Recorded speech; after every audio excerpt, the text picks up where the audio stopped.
Five Nights at Freddy's. Si vous avez grandi avec internet, ce nom vous dit forcément quelque chose. Et pour ceux qui vivent encore dans une grotte, voici un résumé de ce que c'est. Five Nights at Freddy's, raccourci en FNAF par la communauté, est une franchise de jeux d'horreur développée par Scott Cawthon, commencé par le jeu du même nom, sorti le 8 août 2014, suivi de bien d'autres jeux, de livres et de 2 films, dont un qui sort en fin d'année à l'heure où j'écris cette vidéo. C'est une franchise avec un univers qui a séduit bon nombre de personnes et a permis à des artistes de se faire connaître. Je voulais sincèrement faire cette vidéo pour rendre hommage à un pilier des jeux indépendants sur internet qui influencera par la suite de nombreux jeux d'horreur. Je tenais donc à retracer son histoire et montrer comment cette franchise a-t-elle pu obtenir un tel succès. Nous verrons comment un de vous à l'échec a réussi à créer cette franchise devenue si incontournable sur internet et dans le domaine du jeu d'horreur et qui a bercé toute une génération, dont moi-même. Des jeux qui mettront leur pierre à l'édifice d'internet et une communauté qui est très créative. Voici le succès de FNAF, une légende du jeu d'horreur.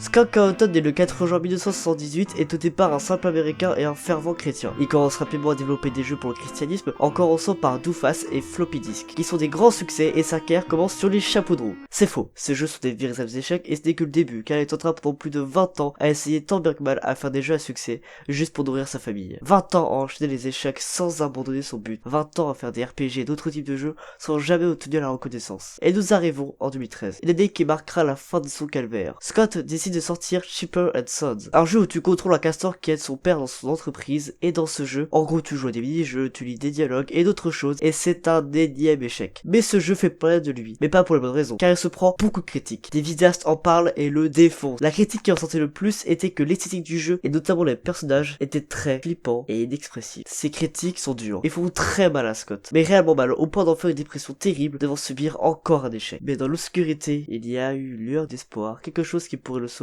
C'est là qu'il a probablement eu la meilleure décision de sa vie, et s'est probablement dit, et si je transformais mon erreur en une qualité? Scott se souvient parfaitement de ses critiques et décide de créer un jeu d'horreur nommé Five Nights at Freddy's. Il voulait créer un jeu qui puisse mettre en valeur l'esthétique flippante de ses personnages, et c'est comme ça qu'il créa Freddy, Bonnie, Chica et Foxy, des robots enfants d'animaux nommés les animatroniques. Le but du jeu est de survivre 5 nuits jusqu'à 6 heures dans une pizzeria qui se nomme Freddy Fazbear Pizza, où il doit justement faire face à ces animatroniques qui sont particulièrement hostiles. Il peut utiliser des caméras pour surveiller leurs déplacements, des lumières qui éclairent de couloirs près de la pièce où le personnage se trouve, et enfin des portes latérales qui empêchent les animatroniques de rentrer et de jumpscare. Mais attention, car tout ça puise de la batterie, et si tu tombes à court, c'est...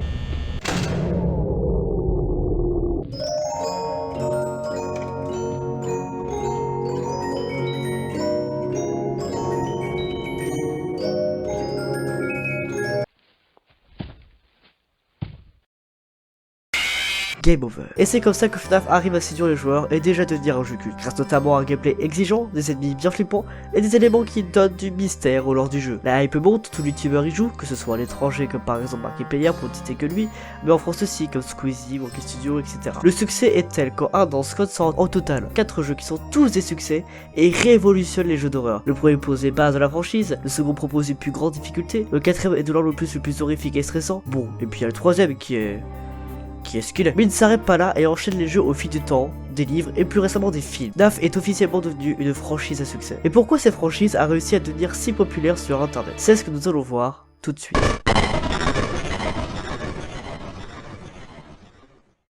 Bon, pour commencer, j'ai rapidement évoqué le lore de FNAF, mais cette franchise est un vrai labyrinthe à élucider. Son lore est si complexe qu'il existe des centaines de vidéos dans internet bataillant pour coller les pièces de mystère placées par Scott pour résoudre ce grand puzzle. Bon, on va pas se mentir, c'est pas mal dû au fait que Scott met pas d'incohérence et qu'à la base la franchise devait s'arrêter après le 4ème opus. En gros, le lore se résume par un gars pas très gentil qui tue des enfants dans une pizzeria et les met dans des costumes d'animatroniques qui ensuite les hantent et sont assoiffés de vengeance. Enfin ça c'est l'ancien lore, car le nouveau part complètement n'importe comment, et aujourd'hui le lore est toujours pas résolu. D'ailleurs en France, comme dans le monde entier, plein de vidéastes ont tenté de le résoudre, comme Tristan RC, Captain Hype, Test the God Bench et ses fameux dossiers FNAF, etc. Bon, bien sûr, je pouvais pas parler de théoriciens sans parler de game théoriste probablement le plus connu. Avec un univers aussi riche, il était intéressant à exploiter, et ça clairement niveau musique, il y a de quoi faire. Je ne compte même pas le nombre de musiques et notamment de rap fait sur FNAF, mais bien évidemment nous avons les maîtres incontestés, ceux qui ont parfaitement compris l'univers de ces jeux, et c'est bien évidemment... My name is David, Dad, I want some ice cream, David, that is my name. Oh non, pas ça!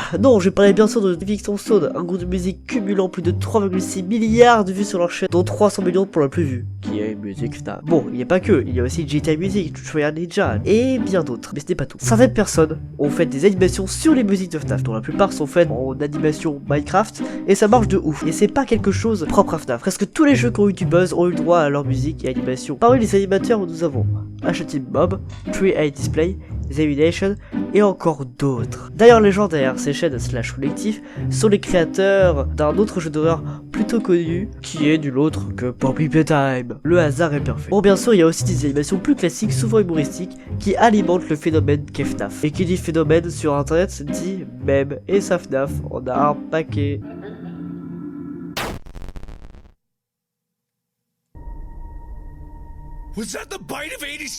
Et on a tellement que ça a complètement décriminalisé l'horreur de FNAF pour notre plus grand plaisir. Bien.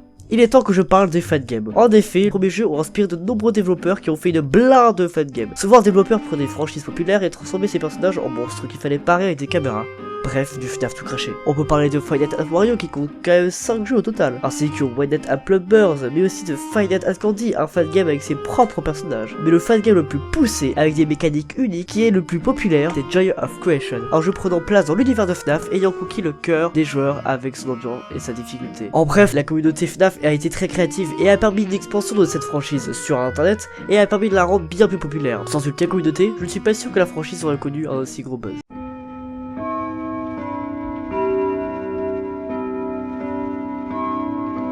En bref, voici l'histoire d'une franchise créée par un homme qui a échoué, mais qui n'a jamais rien lâché et a appris de ses erreurs. Il a pu créer des jeux qui ont permis de révolutionner les jeux d'horreur et indépendants, qui a pu inspirer de nombreux développeurs indépendants à se lancer dans le monde du jeu vidéo. Des jeux qui ont pu bénéficier d'une communauté qui les ont rendus si populaires, tout ça à la base d'un simple jeu qui devait redonner espoir à un homme déchu et qui a fini par devenir l'un des piliers d'internet. Non, j'abuse à peine. Ce sont des jeux qui ont marqué toute une génération, des jeux qui nous ont permis de découvrir une grande histoire, des musiques, des youtubeurs, des vidéos, des animations, mais surtout Scott Cawthon. Il a pu créer de franchises dont nous gardons tous de nombreux souvenirs. Alors merci Scott. Je voulais sincèrement faire cette vidéo pour rendre hommage à FNAF. Je fais partie de cette génération qui a grandi avec ces jeux. Ces vidéos c'était avant tout une lettre d'amour pour Five Nights at Freddy's. Certes tout n'est pas parfait, certains jeux ont été bâclés, le lore est rempli d'incohérences, certaines personnes de la communauté peuvent s'avérer toxiques, mais c'est dérisoire comparé à ce qu'a pu apporter Five Nights at Freddy's. Cette vidéo servait aussi à mettre en lumière l'histoire de Scott et pour vous montrer que l'échec n'est qu'une étape, même si elle dure 20 ans, et que si vous vous donnez les moyens, si vous apprenez de vos erreurs, alors la réussite viendra. Merci d'avoir regardé ces vidéos, c'est la première fois que je fais une vidéo de ce style, du coup n'hésitez pas à dire ce que vous en pensez dans les commentaires, ça me ferait vraiment plaisir. Je sens que la chaîne part dans une direction qui me plaît bien, et d'ailleurs j'ai pris une décision. Dans ma première vidéo, j'explique que je comptais faire des animations, mais finalement, par manque de moyens, de temps et d'autres trucs, j'ai décidé de les remplacer par un autre concept, celui que vous venez de regarder. Donc ça arrivera de temps en temps, des vidéos comme ça, mais j'arrête pas le gaming pour autant pour l'instant. En plus je prévois une vidéo sur le nouveau jeu FNAF, Secret of the Mimic, et j'essaierai de tenir une meilleure cadence de vidéos à partir de maintenant. Enfin bref, c'était Cause, et à la prochaine.